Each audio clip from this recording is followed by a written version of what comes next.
Hello, good morning. Welcome to Digging Deeper, daily broadcast for Shore Hope Church, friends and family, for those who join with us each day as we look into God's Word uh, to find our strength in Him through these difficult times of Corona crisis. We're looking at Psalm 19. Yesterday, just introduced the Psalm to you. And this thought that God's revelation of His glory, first of all seen in the natural world, and then in His supernatural Word. So today we're going to have a look at the first part where God reveals His glory in the natural world. We certainly had some rain over the last few days, and we nearly need a canoe to go down the roads. Who'd have thought that surely there's no more rain left? But apparently there's more to come. But as we see the natural world and the incredible power that is unleashed in the wind and the rain and the storms, the beauty of the mountains and the nature, we're far too busy to really hear, and we're going to come to that in a moment, what is being said in the natural world. And what is being said, of course, is it's revealing and speaking very clearly, very loudly actually, but not with audible words, of the glory of God. So it's a wonderful psalm that David wrote. As I said yesterday in the introduction, he was, what was he doing? He was, looking up at a starry sky and just completely overwhelmed by its size and by its beauty, and the ultimate questions inevitably springing to mind. He sees the sun in its course across the sky, and it's speaking to him. There's the sermon of creation, the handiwork of God is fabulous.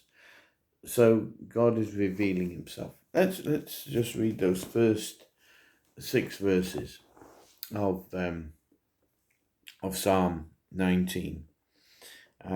In fact, I'm going to read it from the New King James Version. I've just changed my mind. Let's read it from, I'm surrounded with Bibles here, which I suppose is not such a bad thing, eh?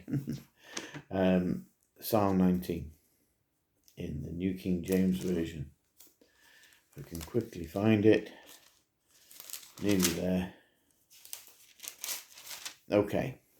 The heavens declare the glory of God, and the firmament shows His handiwork. Day unto day utters speech, and night unto night reveals knowledge. There is no speech nor language where their voice is not heard. Their line has gone out through all the earth, and their words to the end of the world. In them He sets a tabernacle for the sun, which is like a bridegroom coming out of his chamber, and rejoices like a strong man to run its race. Its rising is from one end of heaven, and its circuit to the other end, and there is nothing hidden from its heat. Beautiful, majestic, glorious. All these sorts of words spring to mind, don't they? As the heavens declare the glory of God. So God has revealed Himself then to all people through creation. We saw that in Romans chapter 1.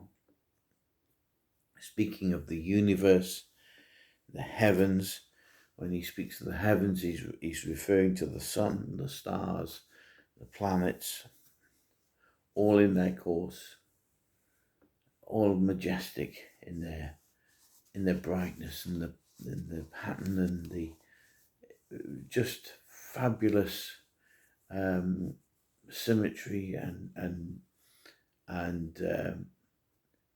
movement across the sky, declaring the glory of God. The skies referring to the atmosphere, the clouds, the weather that we endure. enjoy. Some of us like the heat. Some of us like the cold. Not many of us like the rain, the wind or the storm. But in and through it all is speaking, proclaiming the work of God's hands, and it's excellent in its intrinsic, incredible detail and beauty and balance, the skillful work of his hands. The whole thinking now of intelligent design, as the more man tries to get to know what he struggled to know over the centuries, what he's beginning to realize is the more he knows, the more he doesn't know. And as discoveries are made into the microscopic size, zooming in, going into the incredible detail that cannot be seen with the human eye, and they find these incredible patterns, recurring patterns of perfection that is in everything. Intelligent design. To believe it's by chance is just nonsense. Day after day, speaking, as you read those verses, he's talking day after day, night after night. He's speaking that God's work is unceasing. He's always at work. Jesus said, "My Father is always at work." Night after night, day after day, displaying his omniscience, his knowledge. He's all-knowing. What man is struggling to find out with all his ingenuity and all his intelligence? And of course, we marvel at the discoveries and the the way things of man's inventions and discoveries over the last 10 years, let alone the last 100 years. The curve is virtually vertical, it would seem. We're having a job to keep up with the technologies and the information technology, the information highway and everything else. It's ballooning. But even in all that, what is he learning? He's learning that it's not what we expected to find. There's intelligent design into all this. God's knowledge is unending. As David looks into the night sky, wonders where the final brick wall is that brings it to an end, and realizes it's never ending. Wow. God's work is never ending. His knowledge is never ending. And then we come to that wonderful phrase about the speaking without words. Oh dear. Sermons with no words. Yes, let's have some more sermons with no words. This whole pandemic, the whole crisis, the corona crisis, is bringing us to a place of being able to speak sermons without using words. When you've preached the gospel, and you've done all that you can do, then start using words. You see, preaching the gospel isn't shouting at people. Preaching the gospel isn't coming up with a clever formation of one-liners that grab people's attention. Preaching the gospel is actually in what we do and who we are, And so God's revealing of himself in the heavens, in the skies, in the stars and the planets, and in the whole of the natural world creation. He doesn't say a word, but it speaks. And that should speak to us and to make us realize that it's not about what we say. It's about who we are, how we live, how we deal with everyday situations, circumstances, how we react, how we respond better, don't react, respond, how we show our love for God, how we act towards one another. This is how men will know that you are my disciples, is what? By the love that we show one another. Jesus said it. So it's not by what we preach. It's not the words we speak. It's the action that we demonstrate. And it's interesting, isn't it?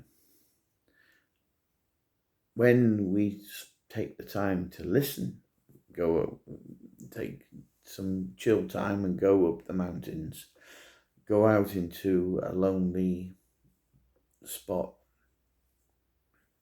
to take in the scenery and hear the wind,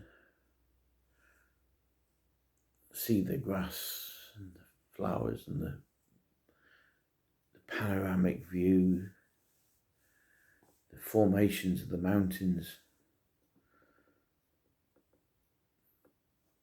the surging sea, whatever it is, just take the time in silence to listen. And it speaks without words.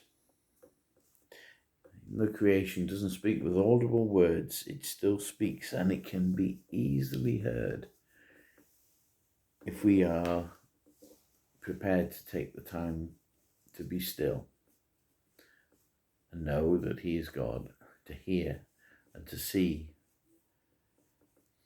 It speaks to all nations, men in every nation, wherever man is found, to the ends of the earth, the psalmist says. God's handiwork is seen. David points our attention to the sun, and he likens the sky to a tent, and the sun like a torch in the tent, and how it lights up the boundary. He speaks of the sun being like a bridegroom who is radiant and glowing and beaming bright at the winning of his bride. And a reference to a champion runner who's strong and tireless and enduring and always moving forward and never growing weary. All descriptions of our God. Our God who is like the noonday sun, bright, glorious, blinding in his radiance.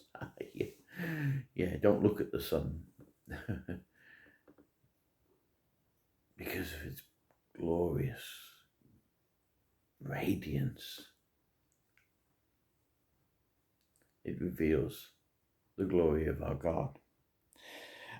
And then it speaks at the end that he's always at work and making his presence felt to everyone, to all mankind, every animal that walks the face of the earth, bringing his light, yes, and bringing his heat. You can feel his presence. You know he's there. How glorious. How wonderful. Reaching you and reaching me today. So as we venture out into the showers today, it's going to be showers today. we've had the rain, and when we had more rain, that's right, and then it rained a bit more. Yesterday rained again, that's right. So we've had plenty of rain, and today is going to be showers. So expect it's going to rain.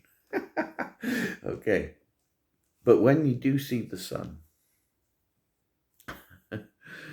remember that just because you weren't able to see it for the last few days, it was still going across the sky, or we were going around it, of course, but from man's perspective, we see the sun going across the sky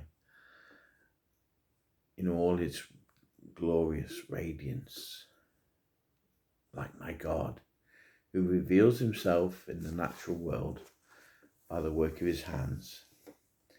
It's excellent in all that he does. And he's always at work. He's always moving forward. He never grows weary and tired. And in it, we feel his presence, the heat that reaches us every day. Be blessed today and give thanks to God for all his provision, all of his abundant supply.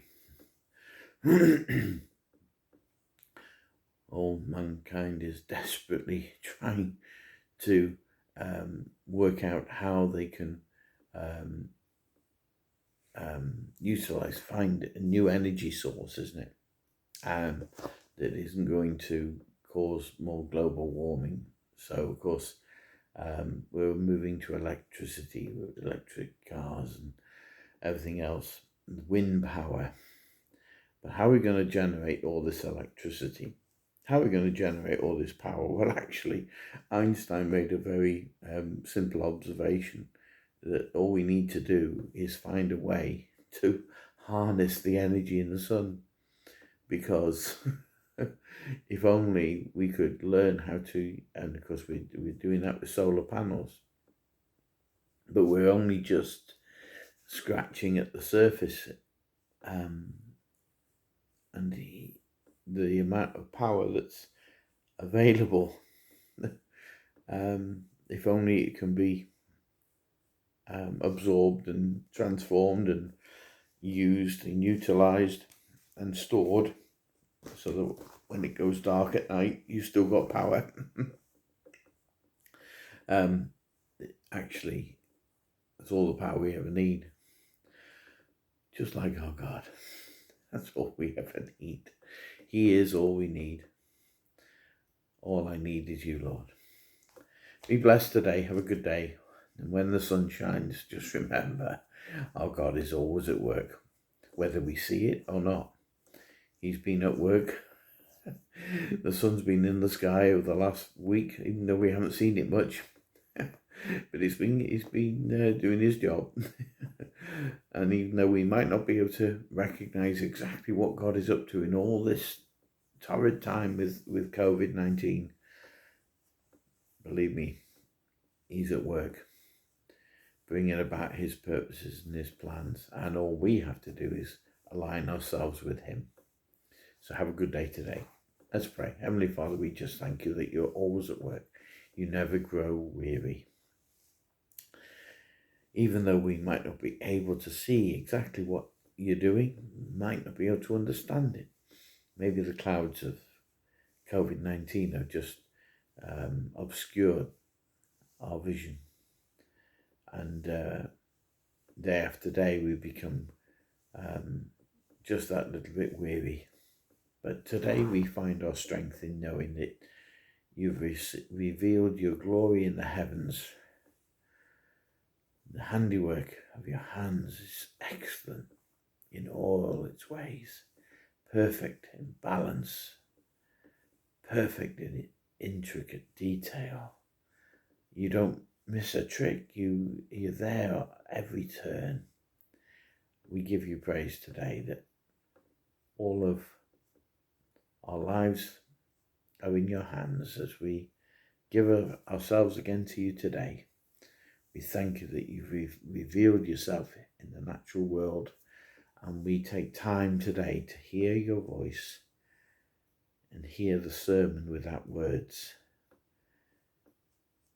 as creation declares your glory in the heavens.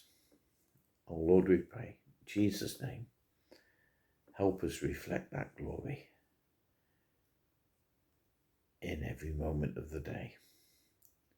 Amen. God bless you. Have a great day, and I'll see you again tomorrow. Bye-bye.